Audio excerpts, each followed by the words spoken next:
Hello everyone, welcome to this video. In this video we shall be talking about the compactness criteria. So here we have a theorem which give you this criteria. The theorem here states that if x and y be two normed spaces and t from x to y be a linear operator, then T is compact if and only if it maps every bounded sequence in X onto a sequence Txn. That means suppose in the space X you are having a sequence x1, x2 up to so on, like this, xn and so on. So then what do? You have an operator from the space x to y, you apply t onto all of these elements. So you have another sequence t of x1, t of x2 and so on, like this, t of xn and so on. So this sequence of t of xn present in y, it has a convergent subsequence. Now this theorem sometimes is also treated as another definition for compact operators, because here in this case we have if and only criteria. So that means if this thing is true, that means every bounded sequence is in X, if that is being mapped to another sequence Txn in Y, if that sequence has a convergent subsequence, then the operator T is compact. And if the operator T is compact, then for every bounded sequence xn in X, we have the operator T maps this bounded sequence to another sequence Txn in Y, which has a convergent subsequence. So moving on to seeing the proof for this theorem, we first prove we assume that the operator T is compact, this part. So we will prove that for every bounded sequence xn in X, there is a sequence Txn in Y which has a convergent subsequence.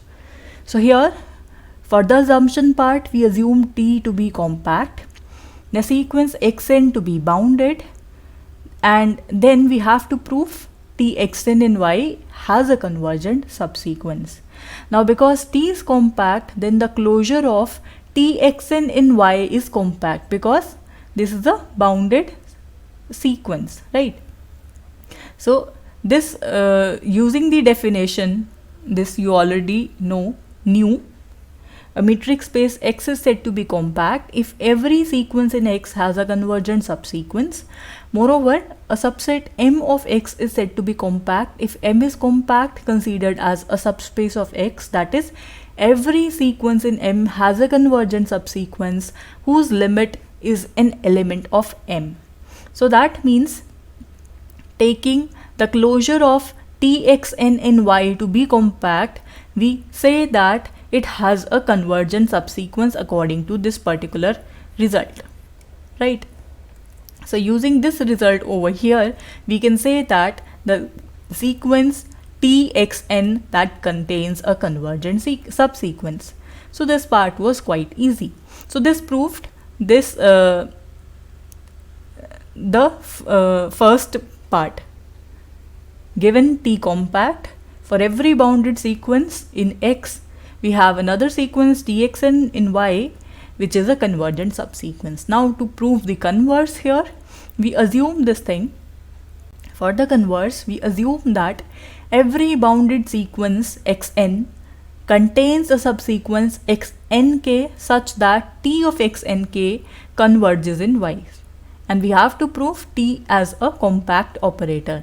So here, to show T to be a compact operator, what do? We will prove that for any set B in X, which is a bounded set, the closure of T of B is compact, right?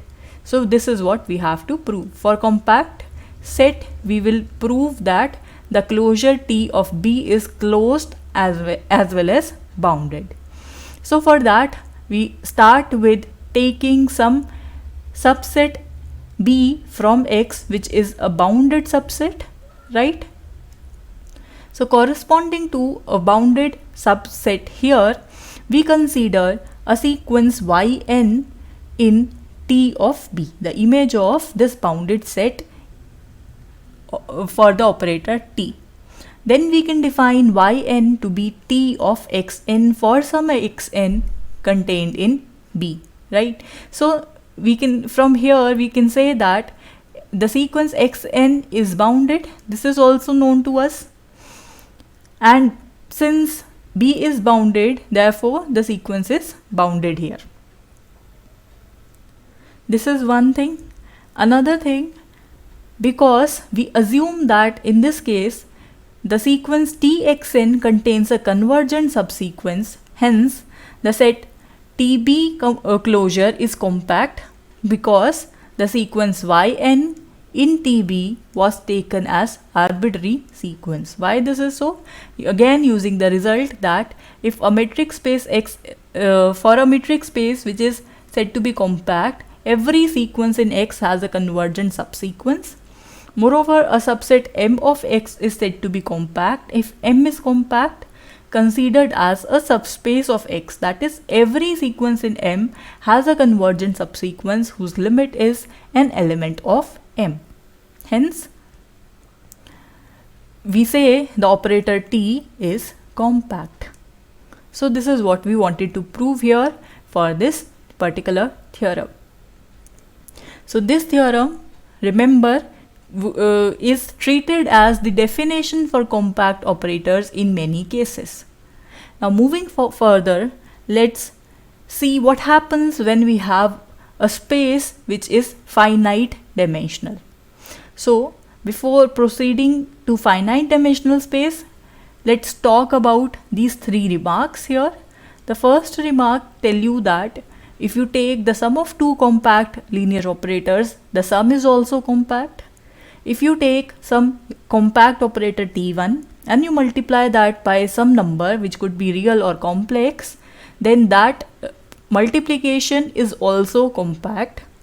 Moreover, the space which is created by taking operators from the space X to the space Y, so the space consisting of all those operators defined from the space X to Y which are compact in nature, they form a vector space. So this is an important remark here. Okay, moving further, for finite dimensional space, let's see what happens. So we have a theorem giving this criteria over here. So according to this theorem, if X and Y represent two normed spaces and T from X to Y be a linear operator, then what can we say about the compactness? Then T is bounded if T is bounded and the dimension of T of X, that means the range of this operator T of X, if that is finite, then the operator T is compact. So this is the first part. In the second part, if the dimension of the space X that is finite, then the operator T is compact. So you see, if your domain space is finite in nature, then straight away you can say that the operator T is a compact linear operator. So moving further to see the proof here, for the first part, we assume that T is bounded and that the dimension T of X is finite. We have to prove T as a compact operator. So in order to prove compact operator, what do? We take some sequence in X which is a bounded sequence, and we show that for when we map this sequence to another sequence in Y as Txn, that sequence is containing a convergent subsequence. So if that is so, the corresponding operator T would become compact by the result that we have just seen above. Okay. So here, first of all, we assume that Xn as any bounded sequence in X, right? So if this is a bounded sequence, that means its bound would be finite number. Bound of all the elements belonging to this sequence is finite. So that if you take the bound of Txn by the properties of norm, you could write this to be less than equal to the norm of T multiplied by the norm of Xn. Now, because T is given to be bounded, therefore the norm here, the norm of T is finite. This is less than infinity. And the norm of Xn, because this is a bounded sequence, is also less than infinity. So therefore the product, the overall norm for Txn, that is also a finite number. So if this norm is finite, therefore the sequence defined by Txn, that should be bounded. So this is one thing. So that means for a bounded sequence Xn in X, we have another sequence Txn in Y which is also bounded. Hence, we say because the dimension of space X is finite, therefore the sequence Txn, that is relatively compact. How? Using the following result. Because in any finite dimensional normed space, any subset M of the space X is compact if and only if M is closed and bounded. Right? So using this result, because here the set is bounded and it is closed, so therefore this is compact. And moreover, the sequence Txn has a convergent subsequence. Why?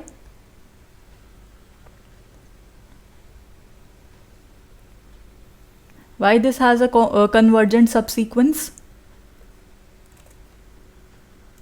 You can think on this point and then find out why the sequence Txn here is a convergent subsequence. Okay, moving further, because we considered the sequence Xn as bounded sequence which was arbitrary in nature, arbitrary bounded sequence in X, the corresponding operator T is compact because for any bounded sequence, according to the theorem that we have just studied above, for every bounded sequence Xn in X which maps this sequence for the operator T, which maps this sequence onto another sequence Txn in Y, so that sequence has a convergent subsequence. If that happens, which happens in our case, therefore we say T is compact. Right? So this is for the part A. For the part B, we are to show that if given the dimension of X to be finite, the operator T is compact. Right? So for part B, we have to prove T is compact, and we assume the dimension of X to be finite. If dimension of X is finite, that means according to the following result, T is bounded. For a normed space X which is finite dimensional, then every linear operator on X is bounded. So therefore, because the dimension here is finite, T is bounded. And if T is bounded, and you already know the dimension of Tx is less than dimension of X, right? This result is trivial and is obtained from linear algebra, and because it is given, this is the dimension of X is finite, therefore dimension of Tx is also finite. So using this result, we obtain at the assumptions for part A, and from the assumptions and using part A, we can say that the corresponding operator here is compact. So I hope you understood this concept and the compactness criteria. I'll see you in the next video.